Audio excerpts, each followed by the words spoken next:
We've been waiting so long, the season's finally here. Soak it up and cheer, cause T-Wolves Drunk is here. Some breaking news came out last night. Right. John Krasinski and who else from The Athletic released that article? I don't know the other guy's name, but there was another guy. I think it was someone from The Ringer, actually. But John Krasinski and another guy released an article. And in this article detailed pretty much the why Gerson got fired. And just to give a little context, before he even released this article, he knew about all this stuff. I think it was 4 to 5 months ago. Months or was it weeks? It was months. Like, this was happening a long time. So John Krasinski knew all about this like 4 months ago. He just couldn't write the article about it. And he actually went on K-Fan after he released this article and talked more in depthly why. I really want to give that a listen.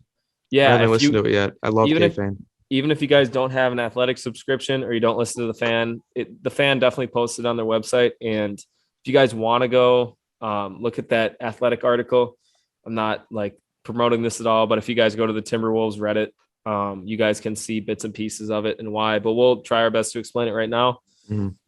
So the start of the issues, correct me if I'm wrong. No, you got the facts, man. You got the facts. This is a segment of our show. Chris just gives the facts. He's Chris the Facts Jansen. So yeah. So let him talk. Most people heard about this already, I'm assuming, from Bleacher Report, but the first thing that came out was Gerson creating a toxic workplace relationship. And there's multiple, scenarios that have gone into this, multiple examples of how this has happened. So the first one I'll touch on is the one that, John made very apparent in the Athletic article. And that was Gerson, to the outside looks like this super good trade partner to like Peyton and I, and to you guys, I'm sure, like it looks like we're getting a lot of steals, but executives around the league actually hated Gerson. They did not like him. He was not a good trade partner. Apparently he was not friendly. He was really, it detailed some of the executives wouldn't even call Gerson regarding trades. So first of all, that's not good. That's probably the last thing you want in your GM. Yeah. If you don't have a line to all 30 NBA teams, that's not good. Then the next thing the article detailed was interpersonal workplace relationships. And with Sachin Gupta, our new president of basketball operations, he's our intern at the moment. Apparently there were a couple scenarios of Gerson yelling and like verbally abusing Sachin in the hallways of the workplace. And I don't like, Peyton and I are laughing right now, and you guys might be too, but like, think about doing that in a regular business, chewing out, like imagine the CEO chewing out the CFO just in the hallways in front of a bunch of random people of like Goldman Sachs or of Target corporate. Like imagine that. That's messed up. And like, the only reason I was laughing, like, I guess I got to defend, is just like, he seems like such like a little, like such a nice guy from the outside. I just can't even picture him just like yelling at someone in the hallway. Like, no, that's terrible, man. Everyone deserves respect too, is the issue. Like, especially if you're the head honcho, a good leader will never do that. And if they have to chew you out, it's always in private and it's always constructive. And, there's a certain way you're supposed to go about business as the boss. And I don't think that was the way. And I think that's a big issue. But I also think the other big issue with Sachin was the Houston Rockets actually offered him, Sachin, an executive position in their organization that paid more than the Timberwolves position and was a higher rank. Was it high? I thought it was a lateral move. So I think it was okay. It was a lateral move, but it was more money and more initiatives to take on. It was more things to do. And Gerson actually rejected this. And if you guys follow basketball, front offices at all, this is a no-brainer for all, good president of basketball operations. If their VP gets a job offer, whether it's another POBO or another executive vice president position, you let them take that position. You want them to further advance their career. Most of them have great relationships with those guys. And for Gerson to reject that is alarming, to say the least. And you can make the argument it was a little near draft time, but a counter argument is the Rockets didn't have any picks close to us. We were the first Right. overall pick in the draft. And we probably, most executives knew we were picking Anthony Edwards anyway. This was last year that happened? It was last year. Yes. And I think that's not good of Gerson. I think that's, in my opinion, pretty shitty. Not letting a guy advance his career in the NBA. I don't know what you think about that. Yeah, and especially from what you're if he already like is having trouble talking to other executives on the phone, like they wouldn't even talk to him because they don't like trading with him. Wouldn't you want to build your network by letting someone go to the Rockets? Because if he's on the Rockets, if he's with the Rockets now, then maybe it'll be easier to get a deal done with the Rockets because at least he's willing to like talk with you, because you let him take that job. So. Exactly.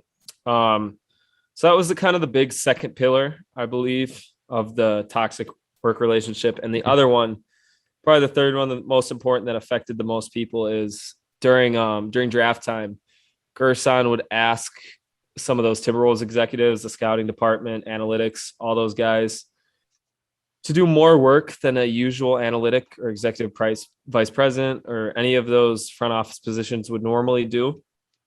And in return, he gave them no input whatsoever on who we were going to pick, even though they were doing the research, they were doing the statistics.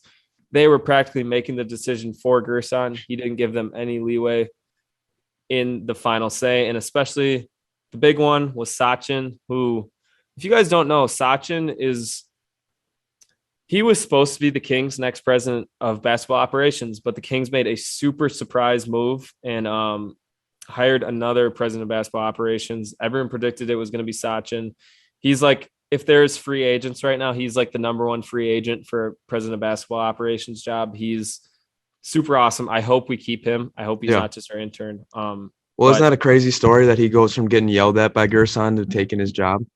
Yeah, and there's some more we're going to talk about later too. That's even crazier. But like, it is crazy. And you know what? Good for Sachin.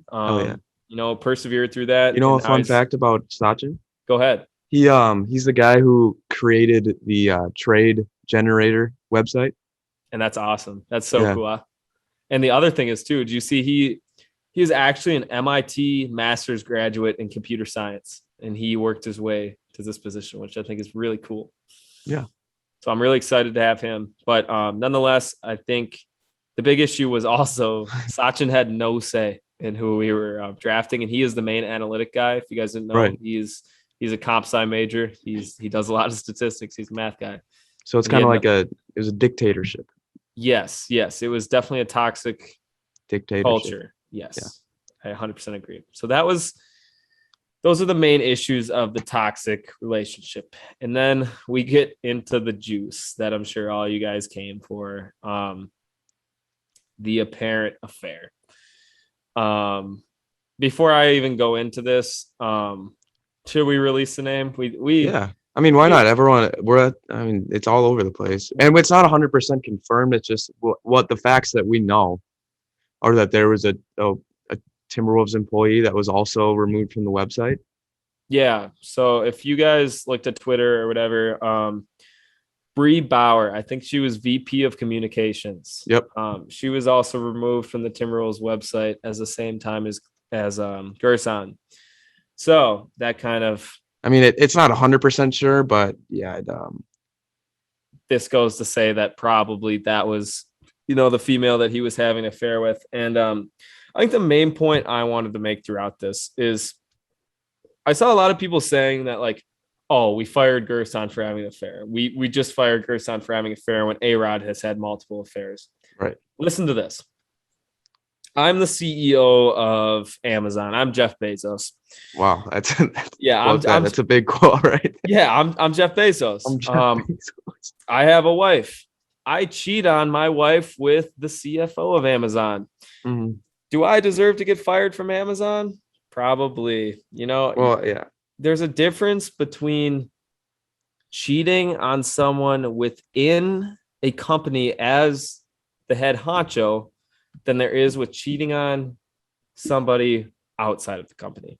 Yeah. Also, I guess my stance on it kind of is like, you can't be preaching like hard work, like loyalty, all this stuff as like the leader of a basketball team. You can't be talking about loyalty and all these things, preaching that to your team, and then go do that when multiple people like know about this. Like that's just like 100%. that doesn't feel right coming from your leader, and that just will create just a terrible environment. Exactly. Peyton and I aren't endorsing, cheating or affairs or any of that. We think it's terrible. And Peyton made a great point that like it's, if your head guy is, promoting wrong values, such as that, and your new owners, Mark Lohr, people have probably seen this, but his 3 core values were like equity, trust, and loyalty. And Yep.